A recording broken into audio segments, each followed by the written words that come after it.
do your thing here, bud. Nobody's any better at this than you are. That's fine. Take a deep breath. Give him hell at the end. You like this? Fighting like hell like we do every week. You are the best here. Brett, be affirmative.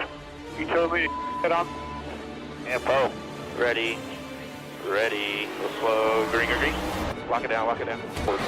I'm destroyed, and I just got drove through like 6 times on the 14th. What the f*** is he thinking? That is the stupidest thing I've seen in my career. Literally. Everything you described is accurate. Haven't even finished the second stage yet. Half the field's wrecked. Hell yeah! 11 got it. Rowdy there, Matt. Good job, pal. Thanks, man. Good job all day. Great work, my man. Great work. Keep putting yourself in position, we'll win our share, right? We got one back today, brother. Good job. Therefore, great job, guys.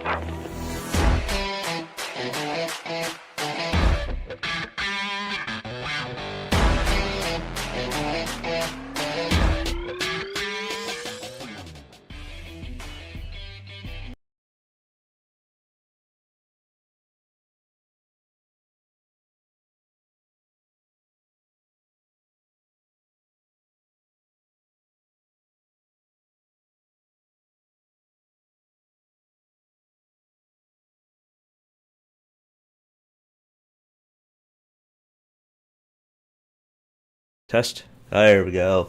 Welcome back to Racing in the Draft. My name is Mark, and sorry for the slight delay as I had updated my computer and didn't update all my settings. What's up, Wyatt? Larson's getting this one. Yeah, I would think that he is definitely a favorite after leading a 130 some odd laps today and winning the race on Friday. But as we can see, you could have a 15-second lead and a caution comes out with 7 laps to go and you get a green, white, checkered and you don't win the race. Now, that would not have changed things for Draftkings today because he still scored, I'm not even sure, a bazillion points. Not sure what a bazillion is, but it's a lot. Last time I looked, he had something like 116 points in the Xfinity race, which is nuts.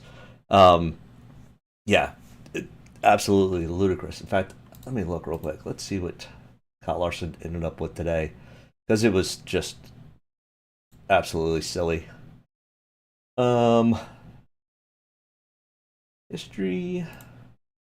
Kyle Larson ended up with 108.95, which is that's a lot of points for an Xfinity race. Typically, you almost never see over 100, but Kyle Larson absolutely dominated that race earlier today and just had it slip through his fingers. Thank you, Sam Mayer, for that restart. We really appreciate it, being a Kyle Larson fan. All right, we're not here to talk Xfinity. We're here to talk Cup. Mayer ran him over and cost him the race. I mean, yes, he absolutely did.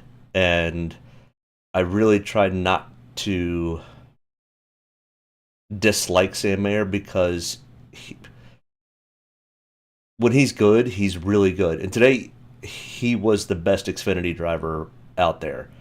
The problem was he had Kyle Larson in the race also. I mean, if you would have taken, I think it was 15 seconds with like 8 laps to go. It was like 15 seconds back to Sam Mayer.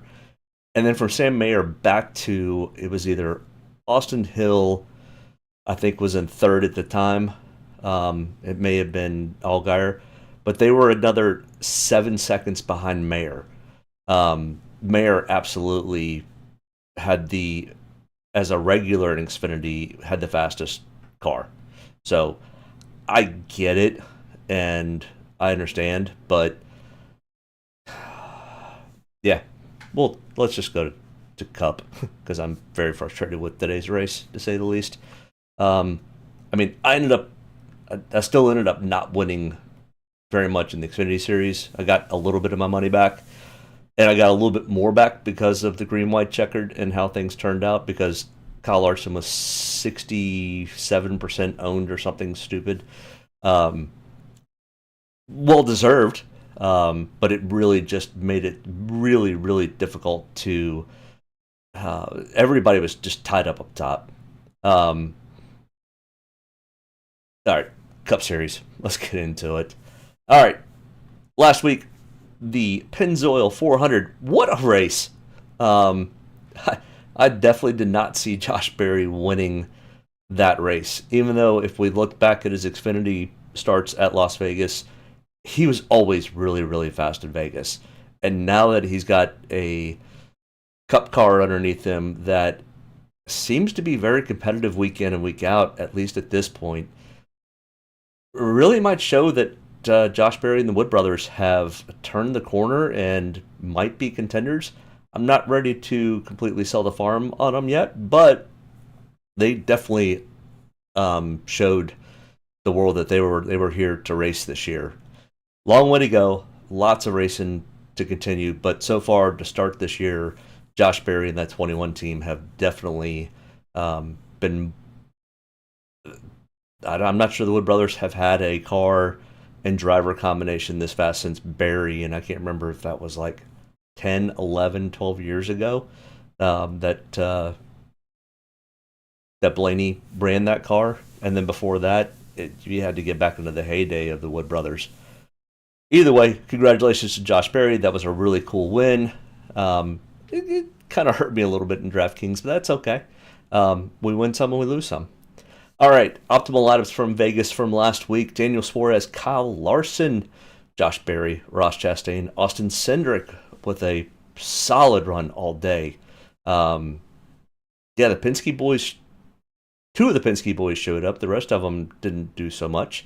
But William Byron, again, just solidifying the fact that he is going to be a contender. Along with Christopher Bell, Alex Bowman. I mean, there's 10 drivers that have really kind of risen to the top. Ryan Preece again with a solid third place finish. Who just, I mean, every week I go, this just isn't his track, his deal, whatever. But being with RFK has really, really helped. It's amazing to see what the 4 drivers that came out of Stewart-Haas, how well they have actually been running this year.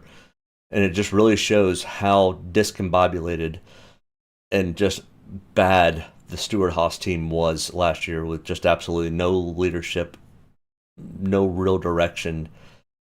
They've really, those 4 drivers have really had a pretty good start to their season. I mean, Noah Gragson has had some tough luck, but he's been running really, really well.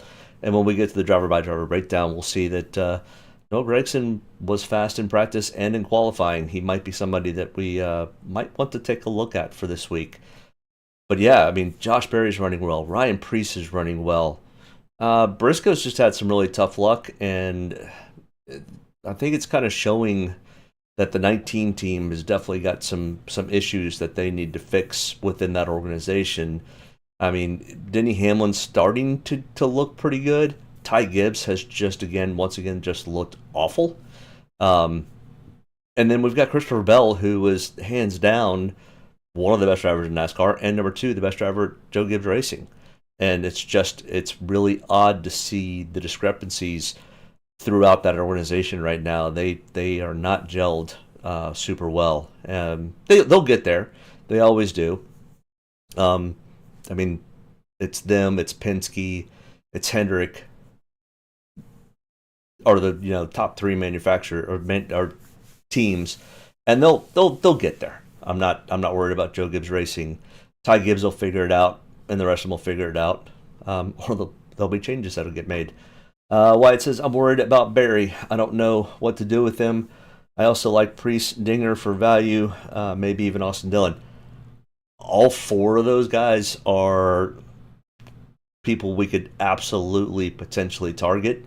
It's really kind of cool because it really starts to spread this field out a lot on who to take and who not to take. And then you can make, especially if you play 20, 40, 60, 80 different lineups, you can really start to spread that ownership out. I mean, what you need to do is target the 4 or 5 that you think going to do well and should do well. And at this track, it's pretty easy to figure out who should do well. Larson being one of them. He's been dominant the last 2 nights or 2 days. Reddick is always fast and always rips the fence really well here. Byron is good. Reddick is good. And then you've got a couple of others that always seem to run pretty well. Trying to think right off the top of my head. Alex Bowman always runs this race really well. But we'll get to the driver-by-driver breakdown, and we'll go through each of them. Those are just the ones right off the top of my head that I know that I'll be targeting for tomorrow's race. The Optimal Lineup Challenge, out of 5 races, we've got Alex Bowman, Christopher Bell at the top with 3, and a whole host of drivers at 2. John Hunter Nemechek, Daniel Suarez, Ross Chastain, Larson, Byron, all with 2. And then a bunch of others with 1. But this really starts to solidify and kind of get you kind of in a target of who has been running well at least the start of the season and who's been running all season, at least when it comes to Draftkings points. So it's just kind of an interesting thing that I always just kind of keep track of as the year progresses. All right, we are headed to Homestead, Miami, which I think the fires have finally started to calm down. The last time I saw, they were 60 or 65% contained, and they were just south of the track. I mean, literally on Thursday, it was crazy. They had fires within probably a mile and a half of the racetrack, and from the helicopter view, you could just see the line of fire just right off into the distance. It was quite crazy. But this racetrack is a true oval. It is 1.5 miles in length. There is no dog legs. There is no D shape. There is no anything. It's literally one of the most oval tracks we go to. It's 18 degrees at the bottom of the corners and 20 degrees of progressive banking up at the top of the corners, and that's why you'll see everybody rip the top, or you'll see guys that'll run the bottom. This track has about 4 distinct lines, but you could probably call it, 12 or 13 different lines that people can run, and the drivers will search out faster speeds throughout the day as the tires begin to fall off and the rubber begins to wear into the track. Dominator points are identical from last week, 267 laps, which leaves us just a tick under 187 total Dominator points up for grabs. And a lot of times, even more so than last week, this is a very Dominator-heavy style track. Typically not a whole lot of comers, or the guys that will run up front are going to stay up front. They may trade a couple positions, but we also saw a ton of different leaders today in the Xfinity race early until Kyle Larson just set sail in stage 3, and it was pretty much lights out from there until 7 laps to go. But either way, Dominator points will absolutely play a factor, and you want to probably target 1 Dominator in your lineup, and then 2 guys that finish in the top 5, maybe top 7. And then we're going to have 2 to 3 middle tier inexpensive drivers. The guys that are at the bottom that run slow are going to run slow, and they're going to end up many laps down. So let's get the track comparisons. I mean, Miami is unique, but it's still, you can compare Kansas, Vegas, and Charlotte to it because they're all 1.5 mile style tracks, but because they don't have the dog leg or the D shape configuration, and it's just that true style oval. You can also put in Darlington to this mix of tracks that you compare to, because I mean Darlington's only 1.33 miles, so 0.17 miles less in length. Now, it's got 2 distinct corners that are different at Darlington, where Miami is very similar in turns 1 and 2 and 3 and 4. There are slight differences, but for the most part, they're as close to identical as you can get. All right, our optimal lineups from previous Miami tracks. This is something you kind of need to pay attention to and be aware of as you're setting up your lineups, because as I said, we're always looking for that edge, and the edge is in your setups and who you're taking. Dominator will absolutely play a factor, like I said earlier, and you want to target at least 1.5. But Tyler Reddick was the optimal lineup from last year here at Miami and led 97 of 267 laps. In the 2023 race, Ryan Blaney led 53, which really truly isn't optimal, but it's close. I think optimal for 30% laps led, it's like 80 point something. So Ryan Blaney wasn't truly optimal, but you can kind of see that, I mean, the point spread's not huge. And once again, what you're looking for is what is this cutoff on points and what you should be targeting when you're looking at building your lineups. So then the other major factor is going to be course place differential.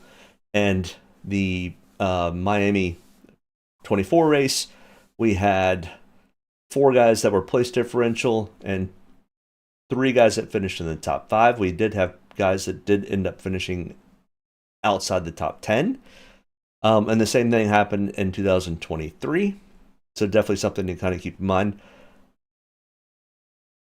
And then in 2022, Kyle Larson started from 5th, led 199 of 267 laps. Once again, just domination by Kyle Larson at Miami. So yeah, I mean, it's Kyle Larson. It's, I mean, Bell, Blaney, Reddick, Blaney. Austin Dillon did well in 2022. I don't see his name again in his list, but as you can see, AJ Allmendinger in 24 and in 23 were all in the optimal lineups. And then, of course, because I don't look back at anything past 2022, really when I'm making these lineup builds and looking at comparisons, because before 2022, we had the Gen 6 car.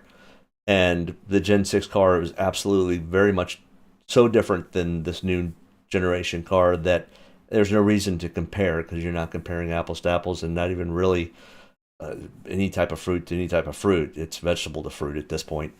So it doesn't make any real sense. And then, of course, I just pulled last week's Vegas race to put into here, which we've already discussed. All right, where do most of the top 15 in points come from in their starting positions? This is something I always kind of look at to kind of see where does the distribution come from. In 2024, it was 4 guys that started in the top 10, 4 in the top 11 through 20, and 4 21 through 30, and 3 31st or worst. So the spread was pretty even across the board, and the top 15 total was at least pretty much call it 34 points. In 2023, it was 32 points, and it was 6, 2, and 6. So a lot of front runner starters and kind of in the 21 to 30 range from the starters there. And in Miami of 2022, we had 4 guys starting in the top 10, 6 11 through 20, and 4 21 through 30, and only 1 from 31st or worst. So not a whole lot of way back in the pack starters do we really look at. So what does that kind of mean when we're looking at our builds? Who starting in the 30th place or worse starting spot might we want to look at? Well, Daniel Suarez is back there. He runs this track pretty well. We'll find all these out details when we get to the driver-by-driver breakdown. Brad Keselowski has struggled here a little bit. Ryan Preece has typically struggled here, but as Wyatt said, Ryan Preece is definitely somebody that we can absolutely potentially take a shot on. Ty Dillon, not so much. Shane Van Gisbergen, unless there's a lot of carnage. JJ Yeley and Cody Ware, yeah, no interest in any of those. So really, Daniel Suarez and Ryan Preece in the 30th place or worse starting range. I mean, Brad's always Brad. He always could potentially have a good race, but historically in the next gen era, he has not had great races at Miami. So I think other than those two, our targets are really going to be 29th or better starting positions. And in the top 10, we don't really have a whole lot of great options. As we can see, AJ Allmendinger starting in 10th could be somebody we could potentially target and maybe slightly overlooked. But either way, let's get into the driver-by-driver breakdown. Starting with Kyle Larson, the man of the hour, who almost had back-to-back wins. If he just did not have that caution come out, he would have easily won the race earlier today, and he'd be sitting on 2/3 of the weekend sweep going into tomorrow's race. And that has not happened. I think I heard it was 2017 was the last time we had one driver sweep an entire weekend, which was Truck, Xfinity, and Cup races. And I think they said Bristol 2017 with Kyle Busch. Back when Kyle Busch would run all three and sweep all three every time he did it. Didn't matter where he was doing it. When Kyle Busch was on back in the late teens, he was unstoppable. And he would literally just show up at a track and be like, I'm taking all three trophies home. And he would. Andrew, that hurt losing my Larson bets today. Oh, I didn't have any straight up bets for him to win. But yeah, that had to be if you had a straight up bet for him to win, that's a tough way to lose it. That's for sure. You know, and somebody out there had Allgaier at probably, I don't know, 100 or 10 to 1. Or even probably even more than that, but that are probably celebrating. But yeah, most of the smart money was on Larson, to say the least.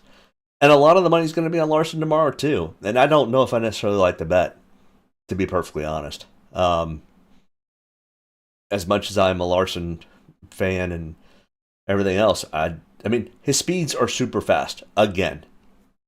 But it is Miami. And all it takes is one caution. We saw that today. All it takes is one. And I don't think we'll see some domination from guys, but it's going to be spread out over 2 to 3 guys. Reddick could easily lead a bunch of laps. Larson could lead a bunch of laps. William Byron starting up front could lead a bunch of laps. He's been running really, really well. You've got a handful of drivers that could easily lead a lot of laps tomorrow. It could get spread out kind of evenly because the way the tire runs happen in this, you'll have comers and goers. Cautions that will fall at the wrong time. And somebody will come up with a different strategy. I mean, the strategy here is absolutely tires every time. It's like Darlington and Charlotte. And in Charlotte, you can kind of get away with an early run by changing tires out. But for the most part, you go and run 3 laps at Darlington, and you're changing tires. Here at Miami, you can probably get away with a 10, maybe 15 lap run and not change tires and be okay. You'll still have guys that will at the back that will take tires, and they'll make it halfway through the field. But yeah, tires at these tracks that are super high wear, absolutely, you don't screw around with strategies. You just get burned too bad if you do. So not probably a whole lot of strategy going into this race. It's going to be pretty much straight up. Caution comes out. Everybody's going to come in. They're going to get 4 tires, and they're going to go out.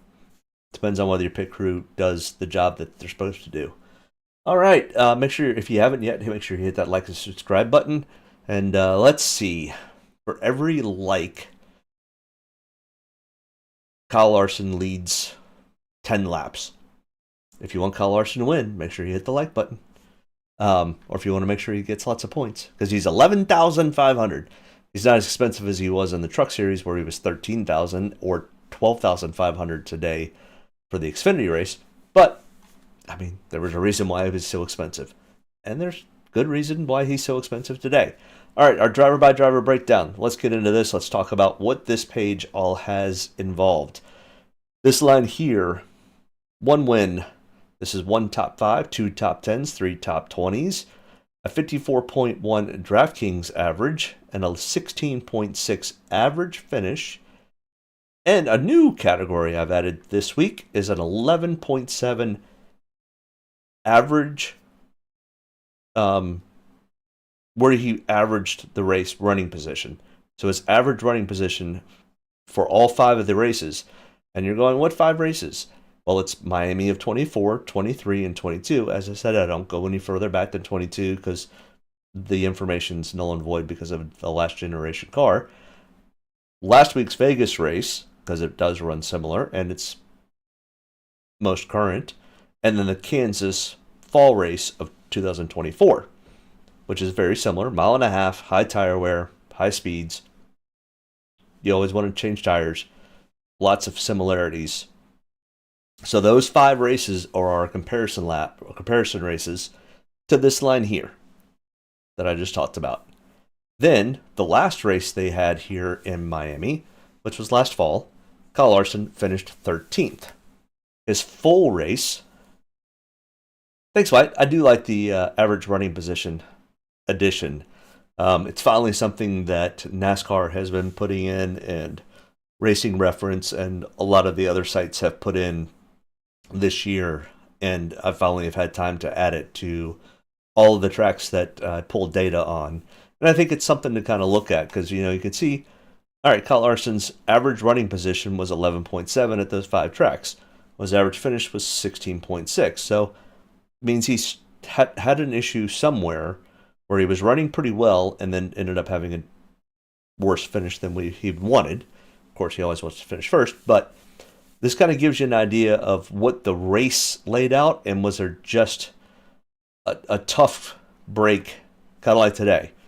He finished 4th, but I guarantee if we look at his average running position for today, I'm not sure that the data's out there yet. Let's see. Xfinity results. Let's see if the average running position is there for loop data. Kyle Larson's average running position today for the Xfinity race, where he led 132 laps, was a 1.9 average running position. So, and he finished 4th. Well, that tells you that he was having a really good race because he averaged 1.9 and he finished 4th. Something happened at the end of the race. If things had not happened in the race, I would have pulled through and shown that, he finished where he should have, either 1st or 2nd instead of 4th. So, this ARP is something that I think it's another data point to look at. And I think the more data points you can pull in, they can get a little convoluted, but it starts to show how well they run at certain style tracks. All right, let's finish up with this page here. Then at the last piece down here, he's got 10 total starts at Miami, and this encompasses this new generation car they're running, the Gen 6, the Gen 5, everything. He's had 10 total starts. He's got 1 win, 5 top 5s, 5 top 10s. So 50% of the time, he's finishing in the top 5. 9 out of 10, he's finishing in the top 20. So very rare at Miami to see ever finish outside the top 20. And he's got a 9.8 average finish. What's up, Mark Fish? Kyle Larson's the one to pick. I mean, he is until somebody on the track does something stupid with 7 laps to go.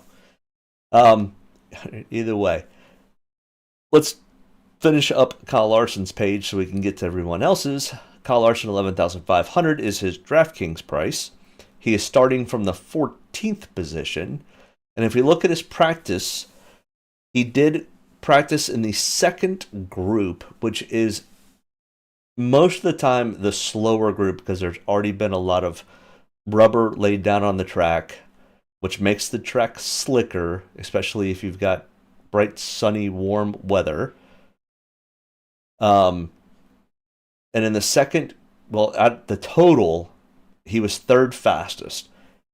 And that's in the slower group, so he probably would have been the fastest. And if we look at the 20-lap run, because everybody except for Cody Ware and J.J. Haley were able to do a 20-lap consecutive run, Kyle Larson was first in that category. And he did a total of 37 laps. That's everything that's on this page. Oh, his rank, I have him ranked at number 3. and it was really, really tight, 1 through 5, like super tight. Like my ranking goes up to like 23 or 2400, and I think all 5 drivers were within like 50 points, which is really, really close. So the top 5 in ranking are literally flip a coin on them. And then I now have all of the lap data on practices. So Kyle Larson was the fastest single lap and fastest 20 lap in Group 2. Bubba Wallace was the fastest in Group 1 in both 20 lap and single lap. So I have both of them in every one of these comparisons. And because Tyler Reddick also showed up as a fast, I put him as the 3rd driver. But Kyle Larson, I guess, is the screen. And you kind of see he does really well. A little bit of tire fall off. He does get up and scrubs the wall here. Gets back out, scrubs the wall again, and he comes back out. And so kind of if you take the scrubbing the wall out, you kind of draw a straight line through here. He's got a pretty consistent fall off rate. Whereas if we look at Bubba Wallace, kind of the same thing. Gets a little bit worse because they're wearing in that rubber in the first 3 or 4 laps of practice 1. And he kind of stays steady right there on the same trajectory as Larson. And then he kind of did the same thing. He went up and scrubbed the wall a couple times, and then he just said, okay, I'm done. So we don't have any much more data from that. But if we look at if you're able to draw a line completely through, it looks like Bubba Wallace's fall off is a little bit worse than Kyle Larson's. And then Tyler Reddick, who was in Group 2 also, kind of has the same trajectory, but then kind of keeps going. He keeps having spikes upwards where he got loose in a corner or had to check up for somebody. So not quite as consistent and not quite as fast as Kyle Larson or Bubba Wallace. But it's kind of interesting to see kind of the trajectory here. And I always like to see how good and smooth of a line somebody's got, because that kind of tells me their car's got some really good handling characteristics. The fall off is pretty stagnant, even though it's pretty equal, and it's a pretty well balanced car. So it's something definitely to kind of. I always like to show this, and I think last week when we looked at Josh Berry, here I might be able to pull that actually. Let's go back and look. Vegas from 25. What did we see in Josh Berry's speed last week? Because I think that may have been a pretty good indication that he was going to end up. Yeah, so Josh Berry, I mean, his consistency, he was not as fast as Ross on the fire-off speed, but as you can see, his spikes are not quite as drastic, but the line doesn't move up near as much as what Ross Chastain's does. And Josh Berry last week, I mean, he was only 32nd and 30th in practice, and then was starting in 7th. So that didn't really show anything, but the practice speeds seemed to maybe show something. I don't know. I always go back to try to look to see if there's something there that maybe I overlooked or didn't overlook or anything like that. So I don't know. We'll bounce back and forth. All right, where were we? Larson's and speed. Oh, Tyler Reddick. Okay. Tyler Reddick, $10,700 in Draftkings, starting in the 20th position. He just slipped in qualifying a little bit. 9th in single lap, 5th in 20 lap consecutive average. Tyler Reddick does have 1 win at the 5 tracks we're comparing to over the last 5 races, which was here at Miami last year. In those 5 races, he's got 2 top 5s, also 2 top 20s, which means it's feast or famine for Tyler Reddick. He's got a 17.6 average finish. And this is kind of what I'm seeing. Does it just have some bad luck throughout the race? It appears to be that way because he has a 9.8 average running position over these 5 races. 5 total starts at Miami with 1 win, 4 top 5s, 4 top 10s, 4 top 20s. And that doesn't make sense. If we're doing 24, 23, and 22, we should have at least 3. So something's missing in my sheet. What am I missing? Let's take a look. 1 second. I hate when I do this because it's something's... But I'd rather give you the right information than the wrong information. 2025 Miami. Tyler Reddick finished first in 24. He finished third in 23. And in 22, he did not finish top 5. So I'm not sure why that pulled that over the way it did. He finished 35th in 2022. Vegas. So why did that pull that over? Sorry. I know. I should have double checked this before I went over to it, but I always like to kind of just see where... Oh, I can... That will lead down the wrong path here. Yes, that's 4 top 5s. Why does it have that? 2022. Tyler Reddick finished 35th. 2021, Tyler Reddick finished... Oh, because it only goes back... I see what it is. 2021, Tyler Reddick finished 2nd. And in 2020, Tyler Reddick finished 4th. So 4 out of the 5. I see what it's doing. Okay. So it is the correct information. It's because 2024 and 2023 were the 2 top 5s. He did not finish in the top 5 for Kansas, Vegas, or 2022, but the 5 races from 2020 through 24, he did have 4. Okay, sorry, it is correct, but I was super confused. Right, and if we look at Tyler Reddick's, this is pretty much the same sheet because it's what we just had. Tyler Reddick gets a little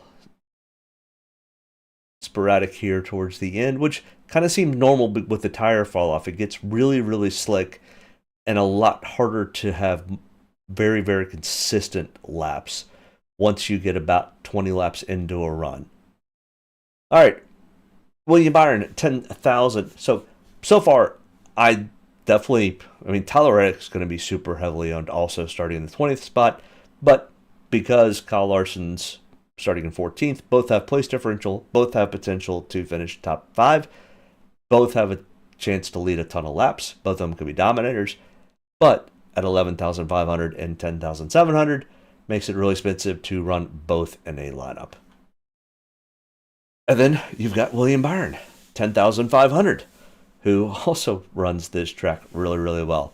And as far as average finish and average running position are really good. He's starting in the 5th position. His practice speeds were not quite as good as Reddick or Larson's, but still pretty good. 17th in the single lap, 4th in the 20-lap consecutive run. And in the last 5 races at the tracks we're comparing to, 3 top 5s, 4 top 10s, all 5 races of the top 20. For 6.4 average running position or 5.6 average finish, he finished 6th in this race at Miami last year. And his total race history at Miami is 1 win, 2 top 5s, 4 top 10s, 5 top 20s with a 9.3 average finish. Really, really good and really, really consistent. I mean, yeah, William Byron definitely starting in 5th. So this is somebody that you would target for be up front, stay up front, finish up front. Hopefully he doesn't have any issues on pit road because he should have a really solid day. And right now, he would be one of the ones I would target as a potential dominator because he is starting in front and could get up and lead a fair amount of laps early. And if we look at his practice speeds, fire-off speed was okay. It was a little slow. And then once again, it kind of like everyone else, at about looks like lap 17, it gets pretty ragged, which for a high tire fall-off track makes perfect sense. So I think this is going to be what you're going to kind of see, and this is going to be kind of what happens is everybody's going to fire off really fast. Then all of a sudden, the tires are going to fall off, and we're really going to see the cream rise to the top. Christopher Bell, next in line here at 10,700. Absolutely somebody else who could easily be one of our dominators or top 5 finishers. And the question is, how do you start to separate who and what? And that becomes really, really tough because you've got literally Christopher Bell, Kyle Larson, Tyler Reddick all starting outside the top 10. I think it's 14, 16, and 20 at this point. That all have placed differential upsides also. So it's gonna have to be one of those which you're willing to, play 10, 20 lineups. And if you do that, you're going to run 4 of Christopher Bell, 4 of Tyler Reddick, 4 of William Byron, 4 of Kyle Larson, and then kind of interdisperse one of these guys with those guys, and then start figuring it out from there down. Because, once again, Christopher Bell's 10,700. That price isn't right. What is he actually priced at?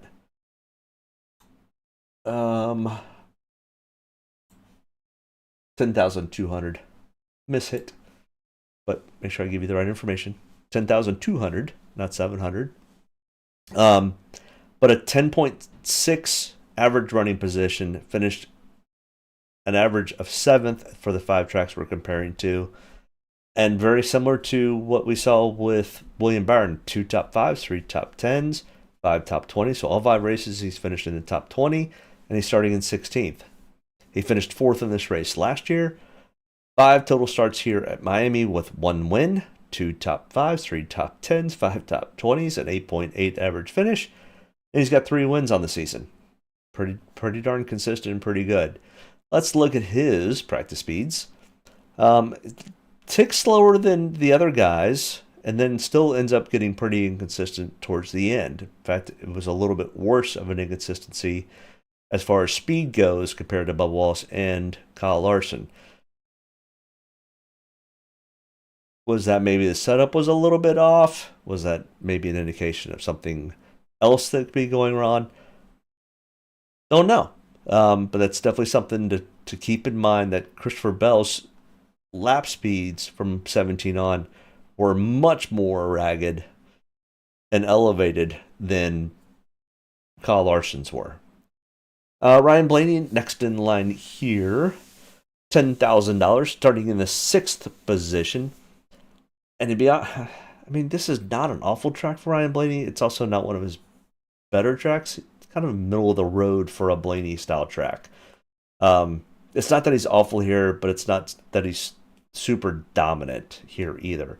This is not a Phoenix, a Martinsville type of racetrack for Ryan Blaney. So just kind of keep that in mind that, could he win here? Absolutely. But has he in the past? No. Has he dominated here? No. In fact, let's see. What out of Miami, Ryan Blaney has, out of 9 total races, he has a total of 16. He's averaging 16 laps led, which we compared to Kyle Larson at 66, Tyler Reddick and William Byron both at 33. Christopher Bell has only led an average of 2 laps per race. Denny Hamlin's averaged 32, Chase Elliott 18, Joe Logano 19. Ross Chastain's never led a lap at Miami. Interesting. And Kyle Busch at 11. So down through the pack, though, Chris Buescher's led 9, and then nobody else. It's pretty much everybody else falls off the face of the earth at that point. So, at least Blaney's led an average of 16 over the 9 races that he's run, where Christopher Bell's only led 2 for the 5. So Christopher Bell's only led 10 total laps at Miami. So something to think about there. But Ryan Blaney's not super dominant compared to Larson, Reddick, or Byron. So keep that in mind. Not somebody maybe you want to particularly lean towards for domination, but he could be that second driver that starts up front and stays up front. And if we look at his lap speeds, let's see, he starts off fast, and then he slows up. Was he in group? Yeah, he's in group 1, so he's the faster group, so the fire-off speed's going to be faster. So it really kind of starts here. And he's a tick slower than both Larson and Bubba. But as they start to have some issues, he has a little bit more consistency. And then the fall off really doesn't really start, which is typical for Penske. Penske has some of the better long run speeds for all of the cars in the garage. So we'll see this with Blaney, Logano, Cindric, and maybe, I can't remember if I remember, but I think actually the fall off speed for Josh Berry was actually really good too. So this is a tendency that we've seen for a long time with Penske, is they do a much better job managing the tires and their fall off speeds. So it was really lap 24 for Blaney that we started to see a spike. I mean, a spike's really only about a half second fall off from lap to lap. So kind of something to keep in mind there. Denny Hamlin at 9,700, starting in 23rd. His practice speeds were much better than that. 8th in single lap, 7th in 5-lap consecutive average. He was in the first group, so keep that in mind. It was the faster of the two groups, slightly. In the last 5 races we're comparing to, 1 top 5, 3 top 10s, 3 top 20s, with a 14.6 average finish and 11.1 average running position. So starting 23rd, if your average running position's 11th, and Denny has also not qualified well at all from at least Vegas and Kansas last year. I do remember he did not have a great qualifying spot there. And in the Miami 2024, where did he qualify? He qualified 4th. So, but that was, I don't know, 6 months ago. Either way. And he finished 3rd after qualifying 4th. So he ran up front, stayed up front. Did he lead any laps? Denny Hamlin led 21 laps and had 17 fast laps last fall when they were here at Miami. 20 total starts at Miami with 4 wins. I think that might lead all active drivers with 4 wins out of 20 starts. So pretty good stats there, almost 20% of the time. 7 top 5s, 13 top 10s, 17 top 20s with a 9.0 average finish. And if we look at his practice speeds here, he's the orange. He was in Group 1. So his fire speed was kind of a little bit similar, so about right here. So he was slower than Bubba and slower than Larson. And he falls off a little bit. Yeah, and he doesn't really ever catch up until about lap 20, 21, when everybody starts to get a little ragged, except for so far Blaney seemed to make it to lap 24 before he started to have issues. So kind of just something, I don't know if that means a ton, but it's something to kind of put in the memory bank and look at after the race. Chase Elliott, 9,500, starting in 18th. I mean, Hamlin started in 23rd. That's a huge amount of place differential. His price tag is $9,700, so that's kind of steep. Chase Elliott, kind of in the same boat. I mean, once again, we've got Hamlin, Larson, Reddick. There's a lot of guys that have a potential to have a lot of place differential by the end of this race. Now, a dominator like we saw today with Kyle Larson, along with place differential, is even bigger. So, Chase Elliott, 9,500, starting in 18th. Practice speeds were not great. I scratch my head when it comes to Chase Elliott. I just don't understand. He's just super consistently inconsistent. I don't know. 33rd in single lap, 17th in the 20-lap run. He was in the second group, so the track was rubbered in quite a bit. He has a 10.6 average finish and a 12.2 average running position for the 5 tracks we're comparing to. He finished 5th in the race last year. But he's got 8 total starts at Miami with a 9.1 average finish, and all 8 have finished in the top 20. So he has good, consistent, decent runs. Now, can he go finish 9th, starting in 18th, and at $9,500? Is that enough? I don't know. We can always go to our handy dandy chart. You know, everyone's favorite chart. It's my favorite chart. Starting in what? 18th.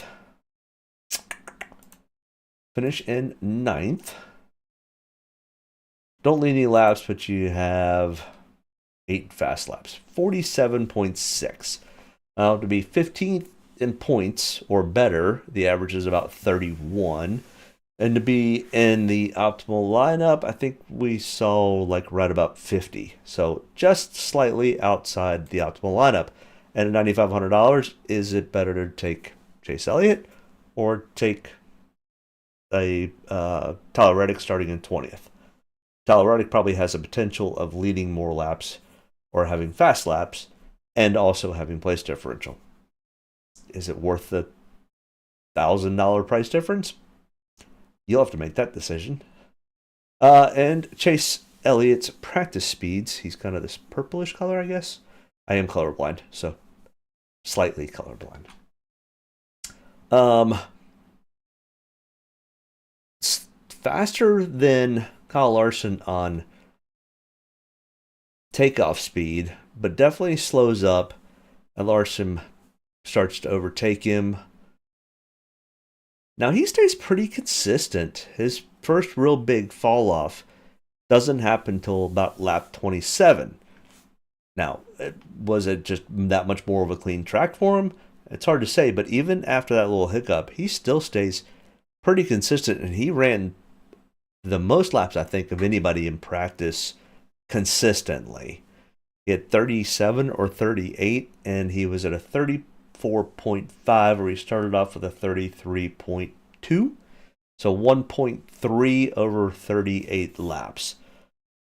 So the tire fall off is real. And that's what I'm kind of saying is you can really see that, you know, by a lap 15 or so on tires to gain 3/4 of a second in speed is absolutely worth coming in and getting new tires put on your car if you've got them available. Joey Logano, 9,200, starting in the 12th position. His practice speeds were awful.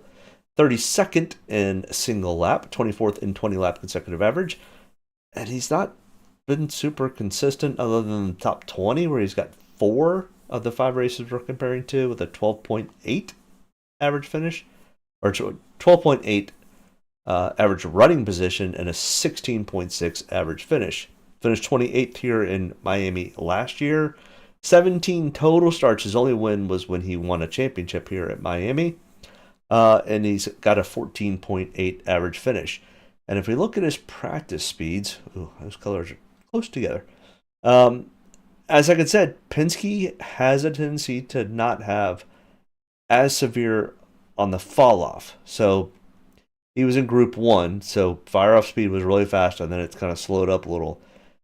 But from about lap 5, he jumps to 34 second range, but then he stays pretty consistent, and the fall off was just, you know, it kind of just runs this line right through here, which is better than what Larson and Wallace are showing.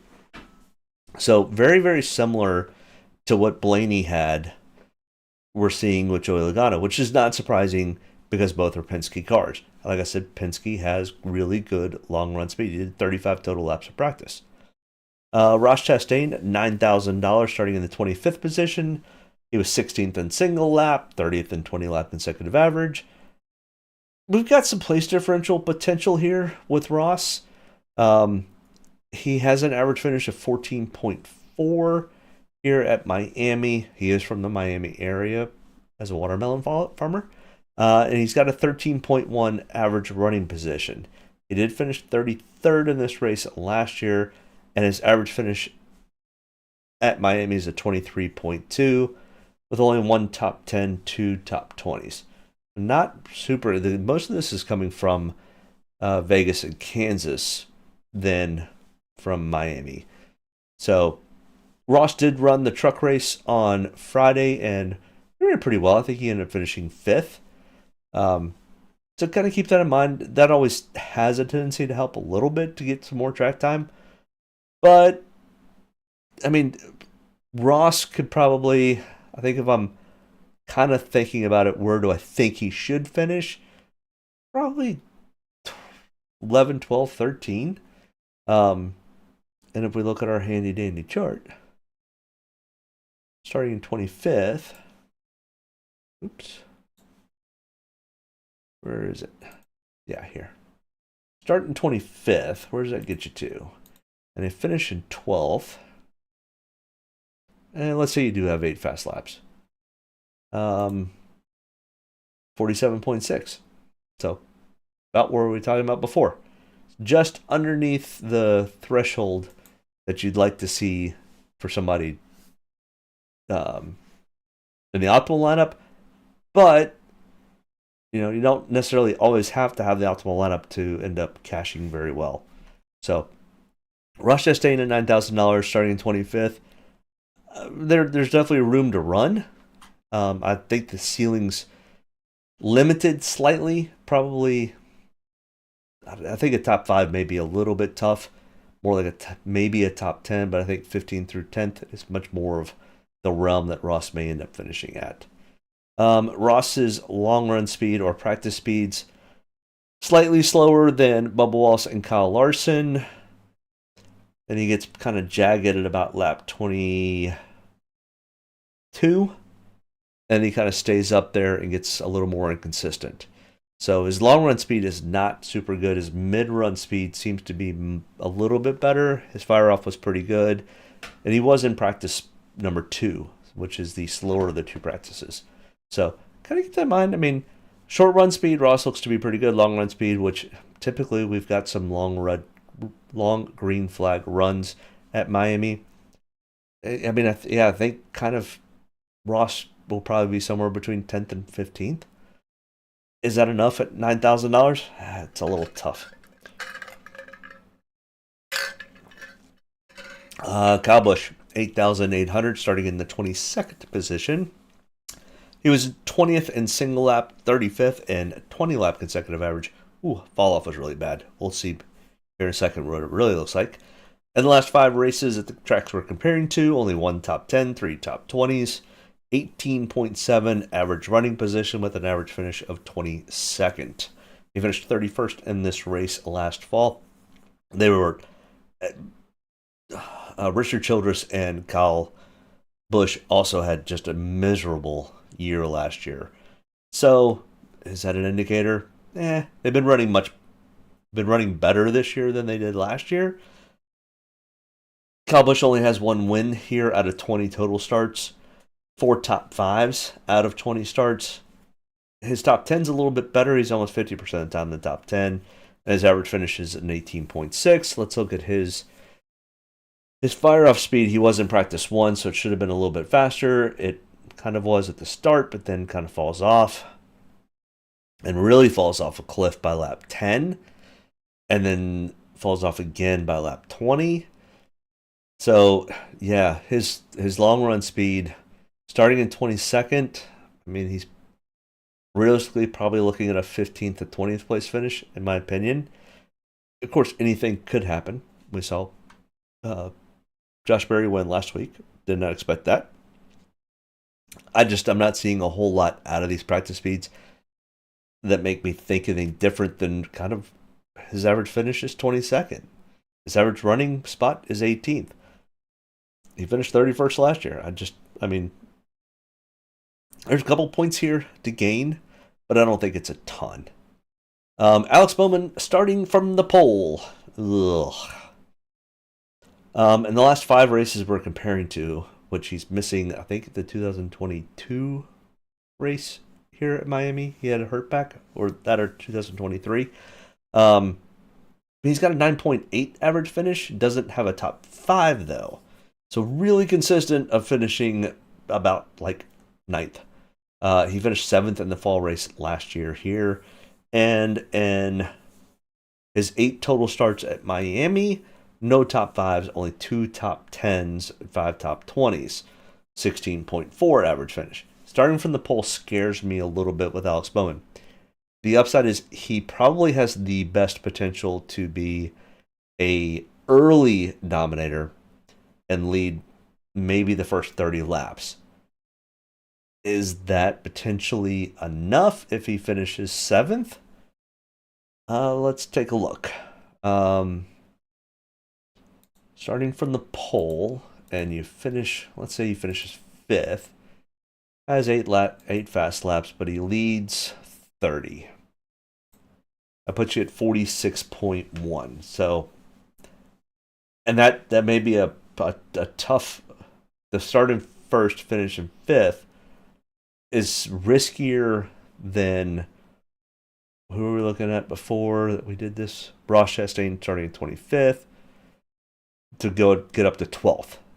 Seems a little bit more plausible than Alex Bowman 1st to 5th. But we've seen guys that have started up front stay up front all day so far this year. Alex Bowman definitely has that potential, and he's probably going to be a little bit overlooked and not as owned because he's going to have that pole position with guys like Kyle Larson and Tyler Reddick and Christopher Bell and William Byron in the field. So Alex Bowman probably could be sneaky. I still don't know how much I trust it. But I'll probably have a little bit of ownership of Alex, like maybe 10%. His practice speeds were, pretty consistent. Not until about lap 28, 27. He really starts to jump at lap 24. 24 seems to be the real sweet spot on these tires that we're kind of consistently seeing. Now, he's consistently just slightly slower than Bubba Wallace and Kyle Larson. But his line of progression is just slightly steeper, but not bad. And that's what I'm saying. Kind of starting in that first position it could show potential for him to get overtaken early. Then you don't have that advantage of leading the first 30 laps. Chase Briscoe, $8,400, who has just had a struggle with consistency to start this year in the 19 car. They just have not been able to find any consistency with that team at this point. Either tires falling off or just pit road issues to just not running super fast.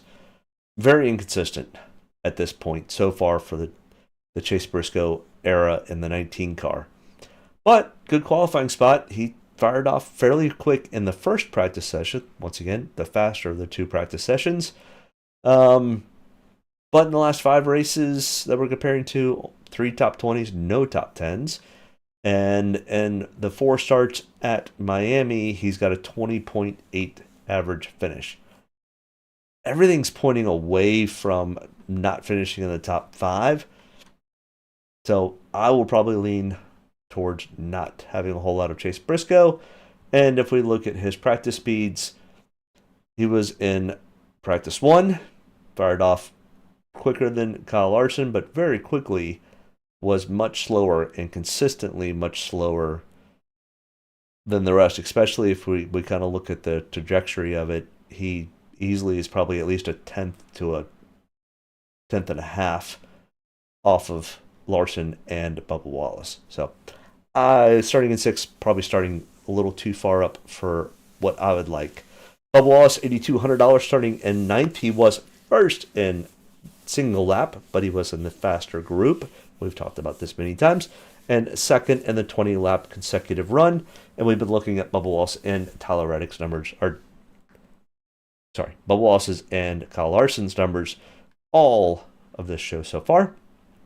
But what has he done at Miami? 5 total starts, no top 5s, only 1 top 10, 3 top 20s, a 16th place finish, and his average running position over the 5 races we're comparing to is 13.7 and a 17.3 average finish. So something's happening with his races. towards the tail end of the races. And that's just been Bubba Wallace's MO. He tends to start races pretty fast, is typically running up front, and has trouble on pit road, or has just a bad set of circumstances and ends up getting bad finishes. Well, for DraftKings, that doesn't do us a whole lot of good. So we've looked at his practice speeds a lot. He only ran 20 laps of practice. First off, that kind of bothers me. And fired off fast and then really fell off by lap 13, 14. So good fire off speed, does not appear to have good long run speed. So I will probably be staying away from Bubba Wallace. I think he's starting too far up for my liking. Brad Keselowski, $8,000, starting 32nd. His practice speeds were 27th and single lap, 13th and 20 lap consecutive average. 14.3 average running position. I mean, starting in 32nd, that's quite a bit of upswing for place differential. He finished 17th in this race last year. 18 total starts at Miami with a 12.9 average finish. I don't mind taking some shots on Brad Keselowski. He has struggled, to say the least, to start this year. He needs to have a good, consistent, solid run tomorrow. And that could easily just mean getting to 15 through 18. And if that ends up being the case, starting in 32nd, what does our chart tell us? Let's say he gets to 16th. And let's say he's got 3 fast laps. It's 51.85. Well, if we look back at our optimal lineups, that's real close to making optimal lineup, or at least somewhere in the top 8. Oh, that's 30 laps led. We will gotta take that out. 44.3. I don't think he's gonna lead the laps. 44.3. That's probably not quite enough. Where does he need to get to? 12th? Yeah, 12th does it. 13th. That does it. Could he fall to 14th? Nah. So we need a 15th place finish. If we think Brad Keselowski can finish 15th or better, and if we look at his average finishes of 16.6 and his average running position of 14.3, that's real close to making the optimal lineup. Definitely top 10 of DraftKings points. So I'll take some shots on Brad Keselowski. Look at his practice speeds here. He was in Group 2 and fired off pretty quick, actually. And then he's just slightly slower, but then he kind of did what the rest of the Fords do. He stays a little bit more consistent than Bubba and Kyle Larson till about lap 28, 29, 20, 27, 28. Kind of where we're starting to see some things jump up and be a little more consistent. But long run speed for Brad looks to actually be pretty good. So I actually like looking at that. Shows me a little bit more promise to the long run, and I think we see some long run speeds. So I definitely think Brad Keselowski has a chance at maybe even at least a top 15, if not better. Maybe even a top 10. So I think Brad Keselowski is probably a pretty good shot at being optimal lineup tomorrow. Chris Buescher, 7,900, starting in 11th. Single lap speed was 22nd. 20 lap average was 16th. Average finish of 14.6. Never finished in the top 10. If you're starting in 11th, that's not a good sign. Same thing with his total Miami record. He's only got half of his races. He finishes in the top 20 and not in the top 10. And his practice speeds, that's Brad's practice speeds again. Do I not have Buescher's practice speeds? Nope. Bummer. And I don't have that pulled up anymore. Yeah, that's a bummer. Either way, I mean, 22nd to 16th, his practice speeds were not great. So yeah, I'm starting 11th. In my opinion, he's just starting too far up.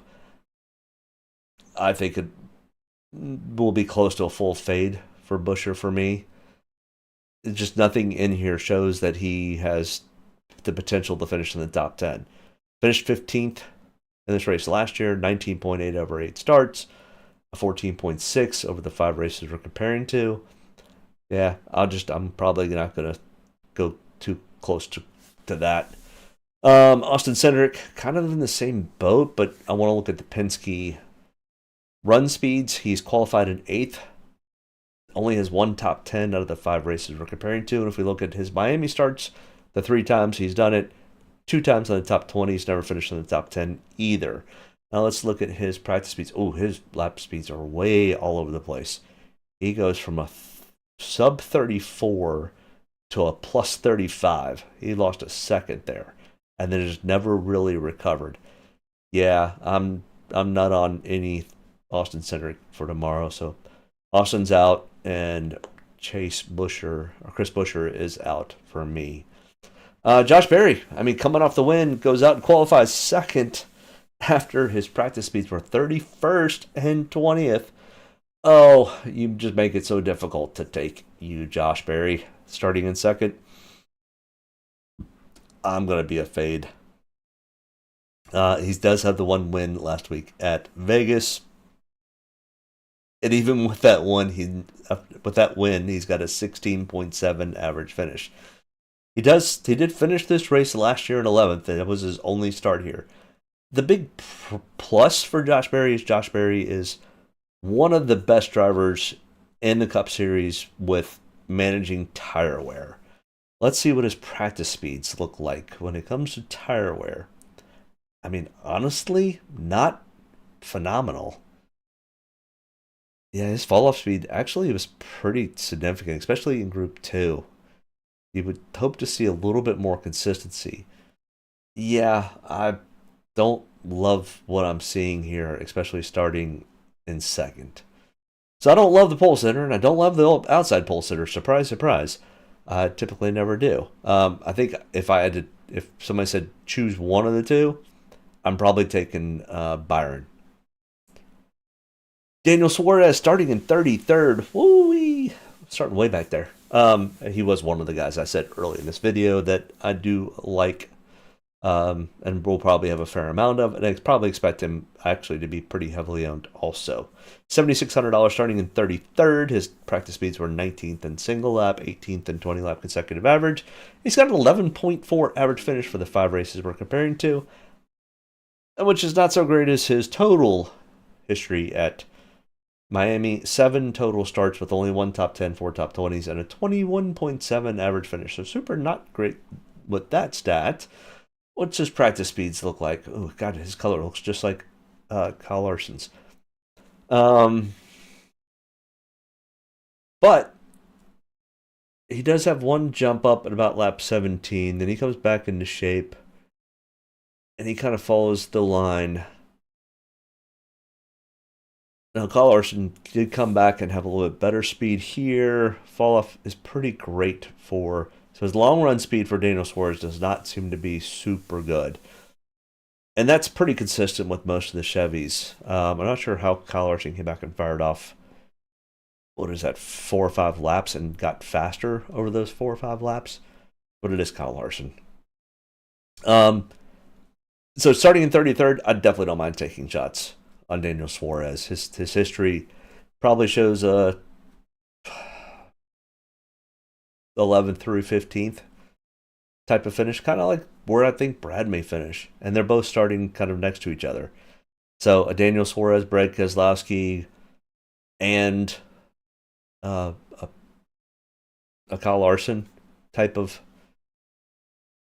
lineup. And then we'll have to mix and match kind of back here. Carson B. Hocevar, and the B is silent. At least that's what he says on social media. So Carson Hocevar, $7,500, and the reason why he did is all the winners so far this year, their last names have started with B. So he wants a silent B. Go figure. 20-year-old kids, 21-year-old kid. Come up with the weirdest things. I understand it, but dumb. Starting in 15th. Practice speeds were 24th in single lap, 8th in 10 lap or 20 lap consecutive average.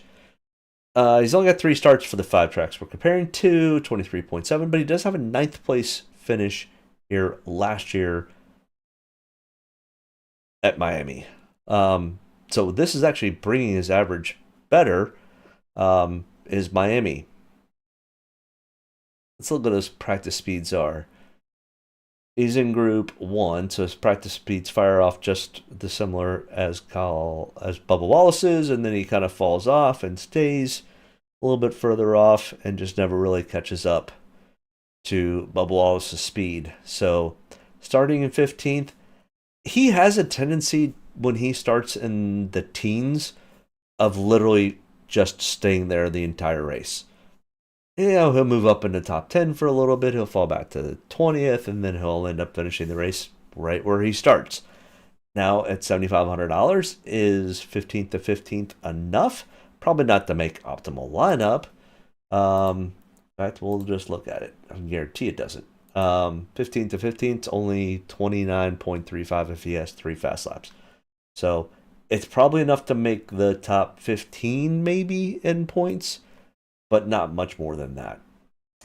Barry is a fade for Andrew. Yeah, no, I agree with you. And I don't think it's a one-off that he won last week. They've shown pretty consistent speed this entire year so far. And I think he could have a decent finish tomorrow. He could have a top 10 finish. The problem is finishing top 10 may not mean enough. So, yes, I'm going to be a fade off of Barry also. Now, if we're looking for somebody to be contrarian on, you could take Barry. That's really risky. It's kind of like one of my best friend sent me his lineup today for Xfinity early, and he had Matty D in it, De Benedetto, starting in 10th. I'm like, oh, that's really contrarian and really risky. And sure enough, he finished 35th in the race. It's too risky. And I think Barry is better than De Benedetto is, but I don't expect a whole lot of a difference. I mean, I think Barry could get a 10th, but I'm not sure he's going to finish second. Watch him go win again tomorrow. Watch him lead 150 laps and win again. And I'll be sitting here going, well, it is what it is. Ty Gibbs still looking for anything positive. Well, he was 12th in 20 lap consecutive run. There we go. There's a positive for Ty Gibbs for this year. And he actually did look pretty good consistently late in the run. $7,400. I mean, other than that, all these stats are just bad. 18.4 average finish for the 5 races we're comparing to. His average running position was 18.3. Well, starting in 13th, if that ends up being where he starts and finishes, that's still not going to be good. And he finished 36th in this race last year. And at Miami, he's got a 21.7 average finish. And recently, he sucked. And this is the problem. He starts off good. He fires off. Actually, by lap 5, he's faster than the 2 fast guys to lap 11, and then goes way up and way slower than everyone else. Then he drops back down, and then it just spikes up again. So, and this is something that I've always said when I've started looking at this data, are these really inconsistent lines. Like, I don't love Kyle Larson's inconsistency with these spikes. That bothers me, where the Penske drivers don't have these huge spikes of slowdown and speed ups. And that really takes a lot of wear on the tires and the equipment. And the same thing with Ty Gibbs. I don't like seeing this. Do you think the guys who tested Charlotte this week will have an edge with all the tire wear data they got? I have not dug into what tires they were running at Charlotte, and is it the same tire that they're running this weekend? Because I know last weekend the left side tire was a new softer tire design. So, I mean, NASCAR's throwing a lot of different Goodyear's throwing a lot of different tire compounds around right now, and it's really tough unless you've got the actual tire. Let's see. A lot of times Racing Reference, or is it J-Ski's got. Here, we'll just pull J-Ski over here. I'll show you what I'm talking about.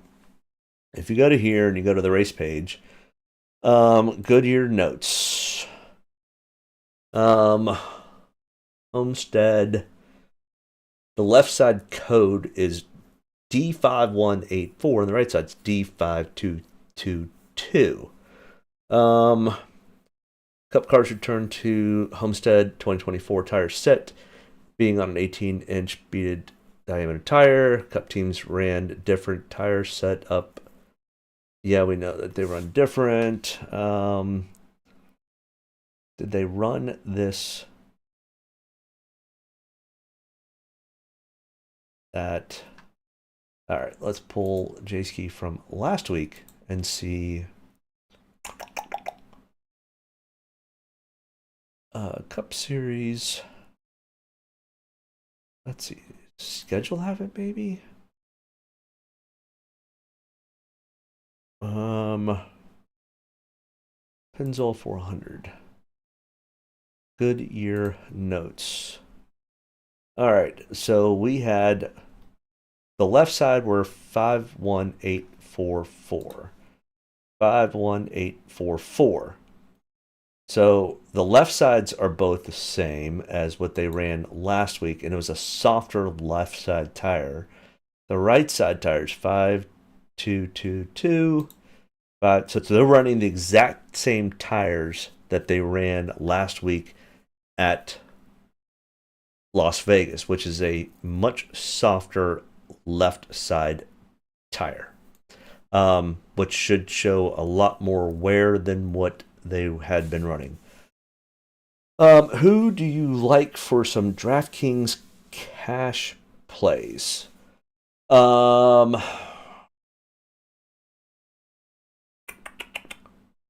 Cash plays? Let's see. Not Ty Gibbs. I mean, the whole thing about cash is you're trying for... You're not taking a whole lot of risk. You're not trying to be contrarian. You're just trying to be straight up. And, I mean, it could... You're still looking at kind of the same variable as you do for tournaments. You're still looking at 1 to 2 dominators, 3 to 4 place differentials. So who do you think is going to start up front, stay up front? But you don't necessarily need to take as big of risks like you would a tournament. You're not fading, or you're just staying much more. You're not going contrarian. For cash, I don't play a whole lot. That's the problem. I don't play a whole lot of cash. So I typically think contrarian. Yeah, I mean, I think Brad Keselowski is probably in play. I think Daniel Suarez is in play, especially starting from the back to run up front, or not run up front, but to finish top 20. I mean, any one of your 4 big dogs are going to be cash, especially because you've got Larson starting in 14th, who has dominated all weekend so far, and is dominant at this track to begin with. So decent amount of place differential. That the upside is absolutely there with Larson. Reddick is in the same thing, starting in 20th. You've got a ton of place differential and the potential for domination. William Byron is starting closer to the front, but has a chance to early lead a bunch of laps and be a dominator for a lot of the race. So William Byron's absolutely there. And the Ryan Preece is a little bit more risky. It's more of a tournament play, in my opinion. Other than a Brad Keselowski, all you need out of Brad Keselowski is a 12th to 15th place finish. And who was the other one that was starting back there with Brad? Let me look real quick. Oh, Suarez. Suarez is definitely a cash play. So Suarez, Keselowski, Hamlin would be a cash play starting in 23rd. Bell starting in 16th. William Byron starting. The problem is you start running out of money real fast up here at the top. What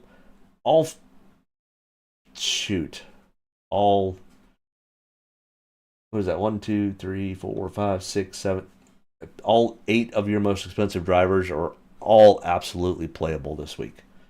Blaney might be the kind of the long shot starting in 6th. But William Byron easily could be the guy that goes out and leads early. So, Scott, I hope that kind of helps you, but it's extremely top heavy, which means you have to start to find people like Ryan Preece to potentially play. But even Ryan Preece at $7,200, that's a little on the expensive side. And his practice speeds were, other than this one spike here, he stays actually, he's got a pretty good line when it comes to the tire wear. He doesn't quite fire back off as fast after hitting the wall that Carl Larson did. There's a little bit of spike towards the end, but he did 34 laps of practice. So I don't mind this line other than this one jump, but there's not a lot of jumps like there was like with Ty Gibbs. That kind of bothers me. And starting in 31st, this is not awful. This is, that could be potentially a 20th place finish. Well, at 7,200, is that enough? AJ Allmendinger might not be a bad cash play. He's very consistent, especially here at Miami. And he's got 2 top 5s, 4 top 10s, 4 top 20s, a 6th place average finish, and 11.2 average running position. That's for Vegas and the last 3 trips here to Miami. He finished 8th in this race last year. Where did he start this race last year? I think he started somewhere close to the front last year. He started in 32nd, so that's a pretty big jump. That's why he was in the optimal lineup. But he's made the last 2 years, he's made the optimal lineup. 11 total starts, 12.7 average finish. Let's take a look at, he's really up and down. That has me a little bit worried as far as consistency on the long run speed for AJ. So starting in 10th, I'll have a little bit of ownership of AJ, but it is a little bit on the worrisome side. Michael McDowell actually qualified where he probably should qualify. 26th. He is 10th in single lap, 23rd, and 20 lap consecutive average. He has an average finish of 19.4 for the tracks that we're comparing to, and a 28.6, even worse, average finish for Miami. This is just not suit. This track does not suit Michael McDowell's driving style very well, to be perfectly honest. He's had a couple of decent finishes, 2 out of 14. Not sure that's real consistent, but yeah, I'll have some shots with Michael McDowell, but probably not a whole lot. It'll be sub 10%. He has not had consistent running speed yet this year. So, and if we look at his practice speeds, he's pretty consistent. Then he gets kind of all over the place, and he drops down, and he goes back up. So, and like I said, I don't like Kyle Larson's inconsistencies here. But he does come back after hitting the wall and fires back up. And we saw that in both the Xfinity race and the truck race, where he'll get a little out of shape for a couple laps, and then he'll come right back and fire right back off again. So, whereas Michael McDowell, I'm not sure that Michael McDowell's got that skill set that Kyle Larson's got. Ricky Stenhouse Jr., 6,700, starting in the 27th position. Over the last 5 races that we're comparing to, it's a 21.8 average finish and a 21.4 average running position. He finished 21st in this race last year. And at a 13 total starts at Miami, he's got a 19.2 average finish, so probably going to finish 20th. And if you think 7 spots is enough, then sure, you can take Ricky Stenhouse Jr. I don't think 7 spots is enough place differential when you finish 20th. So I will be a fade on Ricky Stenhouse Jr. And his practice speeds were, he is at least a half a second off for almost the entire run compared to Bubba Wallace and Kyle Larson. Noah Gragson starting in 3rd. So is this the week for Noah Gragson? is this the week for an old SHR driver to have just an exceptionally good race? I mean, all indications. I mean, Noah Gragson has won here in the Xfinity Series, if not once, twice. Really loves ripping the fence, which is just running right next to that wall like Kyle Larson does. And he does really well at it. I think he's only won at Miami once in the Xfinity Series, but he had the second one where he was leading, kind of like Kyle Larson was leading today. Shortened when David Starr got in his way with like 20 laps to go and wrecked Noah Gragson. But he had a huge lead.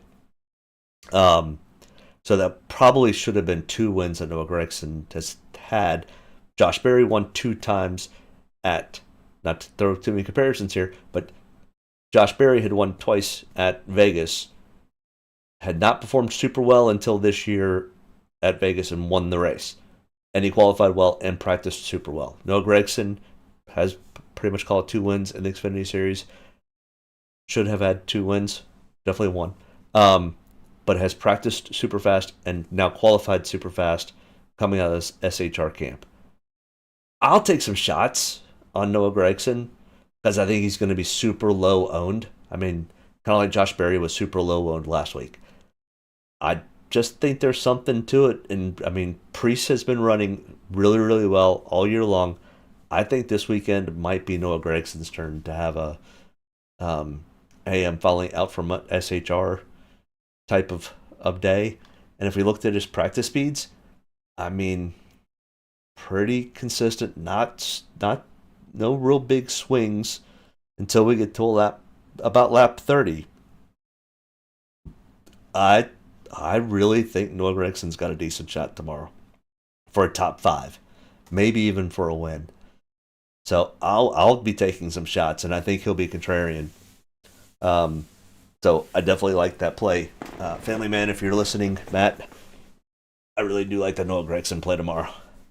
And I'd liked all of SHR drivers for this race. Justin Haley, 6,400 starting in 21st. He was 11th and 9th. He was fast in practice. He was in the first practice. But his average finishes are, I mean, he's a 27.8 here in Miami. And over the 5 races we're comparing to, it's a 26.4. And he finished 34th in this race last year. And he was in the number 7 car last year at this time. I think it was one of the first races he had in the 7 car. This track just does not suit Justin Haley very well. So I think I'll probably fade off of Justin Haley a little bit. Starting a little bit too far up for me. Practice speeds were okay until about lap 17. No, hold on. Lap 14. But he kind of did the same thing. No, hold on. He is the reddish colored. Actually, he's got really decent, consistent laps. His fall off is not great, but he doesn't seem a whole lot of jaggedness. I don't know. I still just don't like the average finishes here in the starting spot for Justin Haley. I think at best it's a finish where you start type of race. Austin Dillon, you could definitely take some shots with Austin Dillon this week. Starting in 30th at 6,300. He was 18th in single lap, 21st and 20 lap consecutive average. 16.6 average finish for the 5 races we're looking at. But if you look at his total, Miami starts at 11.7. Now, he did finish 25th last year in this race, but remember, Richard Childress Racing, the 3 and the 8 car were both just awful by this point in the year last year. And if we look at his laps, I mean, we got one little blip here, but I mean, it's nowhere near as big of a blip as Kyle Larson's. I mean, he's got really decent speeds, especially starting in 30th. I think Austin Dillon will definitely get some ownership from me. He'll probably also have a fair amount of ownership in general because he's got an 11.7 average finish here at Miami. So just kind of buyer beware a little bit there. He's going to be pretty heavily owned. I'll still have some ownership in him. Eric Jones was very, very fast in single lap, but that was in the first practice, and he fell off like a rock. But he also had some underbody damage that they had to repair before qualifying. They were allowed to do it Um, Starting in 28th, I mean, I think he could be a 17th, 18th place driver, and starting in 28th, is that enough at 6,100? It might be, actually. Where did I say he was starting at? 28th. Let's go down here. 28th, and we get to 17th. Let's see, you've got 3 fast laps on the way up there. It's a 38.35. That's not enough for top 50. That's not enough for optimal lineup, but it is enough to be probably somewhere between 10th and 15th in points. So, is that enough at 6,100? I mean, to have some shots on, yes. I probably won't have a whole lot there, though. But his speeds, once he had that damage happen, he fell off really fast, and that's when he pitted. And they made repairs. But he was a tick on the slow side. So I could see fading off of Eric Jones. Shane Van Gisbergen starting in 35th. If you think Shane's going to stick around and be there for the entire race and we get some carnage that ends up happening, but I think realistically Shane is probably going to be at best 25th place.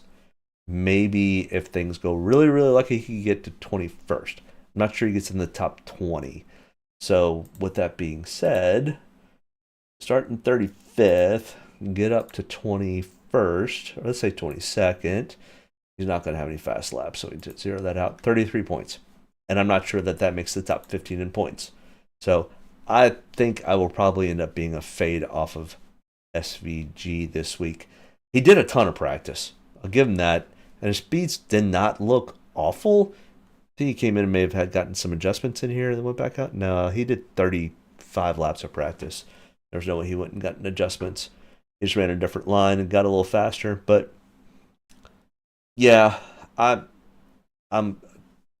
until I start to see a little more consistency out of Shane in finishing races, I'm going to be fade off. Zane Smith starting in 17th. Starting too far up for me. He outkicked his coverage. He was pretty decent in practice. I mean, if you're looking to be really, really contrarian, take some Zane Smith. He did have a 21st average finish over the 5 races we're comparing to. He only has one start here in Miami where he finished 30th. And I think he had some issues or troubles. His practice speeds were okay. He's not super inconsistent. Other than he kind of slipped a little bit at lap 8 and then fired back up again by lap 10 and did pretty well. I wouldn't say it was great. I'd say it's awful. But starting in 17th, I think that might be as high as he finishes. John Hunter Nemechek, once again, John Hunter Nemechek has come out firing this year. Starting in 7th, but he was 13th in single lap, 25th in 20 lap consecutive average. His average finishes are about where his average finishes have been for every other track we're compared to, and he still ends up getting top 10 finishes. What was John Hunter's practice speeds last week? John Hunter started in 30th, though. That's the difference. So, yeah, starting in 7th, I think he's starting too far up. I don't mind taking a shot or two with John Hunter Nemechek, but probably you could be really, really contrarian and run a John Hunter Nemechek and Noah Gragson lineup. And Noah, I bet you if there were 1,000 lineups out there, you might be the only one with a John Hunter Nemechek, Noah Gragson lineup. And if they both end up finishing in top 10, you might end up having a spectacular day. So if you're looking to play really, really contrarian, maybe that's what you do. His practice speeds, he was consistently about 3 or 4 tenths of a second off, but I do like his consistency throughout the entire run. No real super jagged issues. So, I mean, I don't mind taking a couple of shots on John Hunter. It's not an absolute complete fade, but it's not something I really would looking forward to taking. Like I said, I might just run a Noah Gragson and John Hunter lineup just to see what happens. But I would not run it in one of my bigger lineups or bigger tournaments. Todd Gillen, $5,600 starting in 29th. His practice speeds were 26th and 29th. He finished in 20th in this race last year. 26.4 average finish for the 5 races, 25.3 for the 3 total starts here at Miami. I mean, I think we're about where you're going to get. I think you start 29th, you finish in 24th, and that's not going to be enough. And his practice speeds were all over the board. So, fading off of that. Riley Herbst, I think, is starting too far up for my liking. Starting in 19th, I think that's probably where he finishes at best. And I'm not looking for at best because it still doesn't give me much points. His speeds were okay. I just don't think he's still adjusting to next gen. So, Cole Custer, 5,300 starting in 24th. He was 28th and 31st in practice. It's a single car team. The Stewart Haas guys struggled last year. 25th place average finish for the 5 races we're comparing to. His 3 total starts are 23rd. I just don't think there's any much. I think he's already reached his ceiling. So I will fade off of Cole Custard. His practice speeds were, I mean, they weren't bad. It was actually pretty consistent until the very end. Ty Dillon, 34th. Now, Ty Dillon's average finish is 22.7 for 7 total starts. You could take some shots on Ty Dillon at 5,200, and you're probably going to need to, especially if you start taking 3 of the top dogs. Ty Dillon probably will be pretty heavily owned because his average finish is 22.7. And if he just happens to get lucky and finishes 19th or 18th, that's a pretty good day at 5,200. So now he got really consistent towards the end of his practice, and he was actually pretty jagged throughout. But I just need him to stay on the lead lap and finish the race. And he'll finish 20th. So I do not think Cody Ware has that capability. He was 36th in single lap, 36th in 20 lap. And if you look at his practice speeds, he was jagged and a second and a half to a full second off pace. So unless we think there's going to be 15 cars of carnage, I don't think Cody Ware's there. And I have absolutely no earthly want or need for JJ Yeley. I will stay far, far away from that. Guys that I really, really like to start up front, finish up front, be dominators: Christopher Bell, William Byron, Kyle Larson, Denny Hamlin, along with Tyler Reddick. Guys that I think will have a decent amount of place differential days.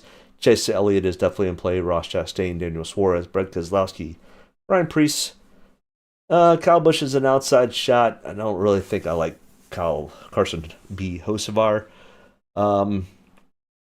Alex Bowman could lead some laps at the beginning of this race, but his fall-off speed was not the best. I think he gets overtaken early by his teammate William Byron. People that I will be absolutely avoiding: J.J. Yeley, Cole Custer, Cody Ware, Riley Herbst, SVG, and the 2 guys that I may end up taking some shots on that I didn't think I was going to be Noah Gragson and John Hunter Nemechek. They are very, very risky plays. Very risky, high upside reward, though, if they end up having decent finishes. All right. Make sure you hit that like and subscribe button. I appreciate everyone tuning in to tonight's stream. I've kept you guys here long enough, 1 hour and 43 minutes. Good God, that's way too long. I need to shorten these up a little bit.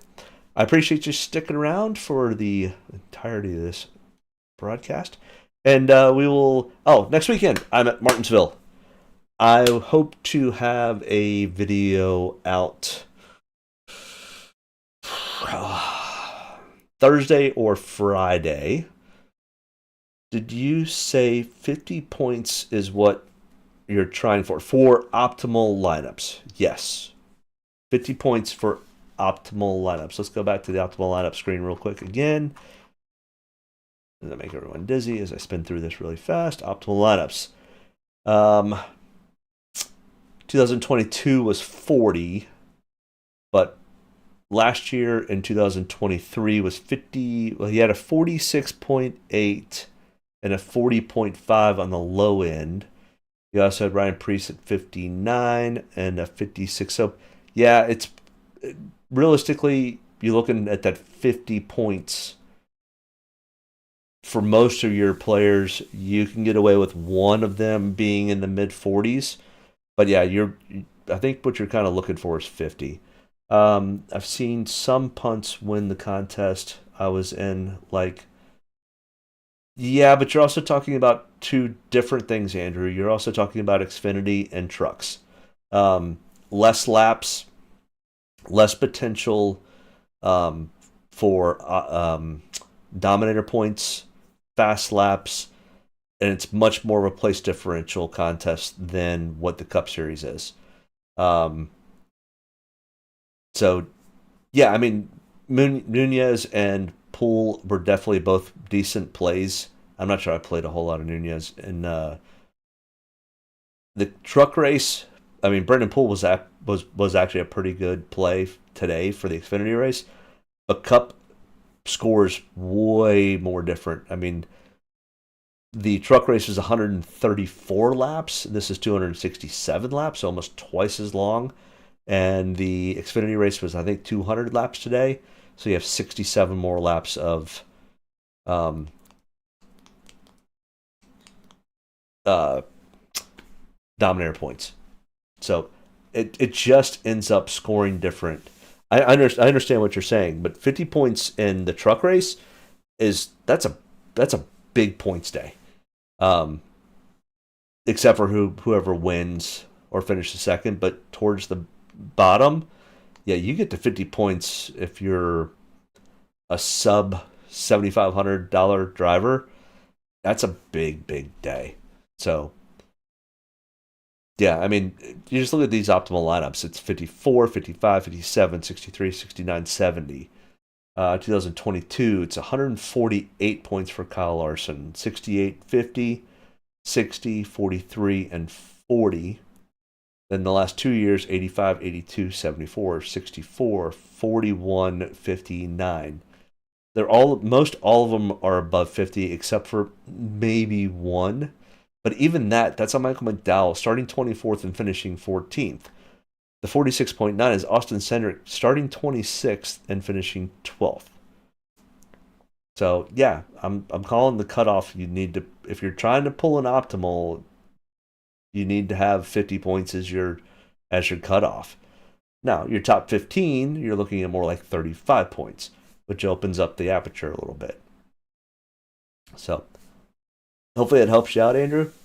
But either way, make sure you hit the like and subscribe button. I appreciate you tuning in. Next week, I will try to have a video Thursday or Friday, and that will be the driver-by-driver breakdown, the optimal lineups, and everything else. It'll be pre-qualifying. It'll be before they even get to the track. It's much more of an overview for the weekend, so that way on either probably Sunday morning of Martinsville, because I will be going to the Xfinity race and won't have a whole lot of time to dig into a lot of information. I will not have practice speeds up. The practice speed sheets that I'm doing take about 2 to 2.5 hours to put together. I will not have that type of time next week to put that together. So it'll be much more of a very quick 20-minute overview of qualifying, practice, and who my best bets are for next week. So next weekend schedule will probably be Thursday or Friday for a video to give you the overview, and then Sunday morning probably about 10 a.m., maybe 11 a.m. on Sunday. Before I head out to the track, I'll do a 20-30 minute quick session. And if anybody's got any questions, thoughts, or concerns, make sure you hit me up in this chat or shoot me the email at mark@racinginthedraft.com. Other than that, I appreciate everyone tuning in. Hit the like, subscribe button. We'll see you next week for Martinsville. Yes, can't wait to go back to the track. Have a good one. Bye. Get a good deep breath. Get ready to roll here. Only about one thing tonight, getting the W's, so got to be around at the end to do that. Get ready to roll tonight, boys. Let's go have some fun. Don't get me any more fired up than I already am. All the way to the checkered. You're fine. Nobody's got to run. Checker time, baby! Hell yeah! Proud of you there, Matt. Good job, pal. Thanks, man. Good job all day. Great work, my man. Great work. Keep putting yourself in position, we'll win our share, right? We got one back today, brother. Good job. 10-4, great job, guys. Excellent work, my man. Excellent work. Thank you. Man, that's awesome. Set out with a goal, we got it here, bud. Thank you very much. Really proud of you, man. Drove your butt off tonight. We had the fastest car here, bud. Probably killed our deal there. Just feel like I gave one away. Yeah, boys. Way to rebound. Great job. Great job, bud. Really good job. Appreciate you hanging in there with us all weekend. What a weekend. Good job. Thank you.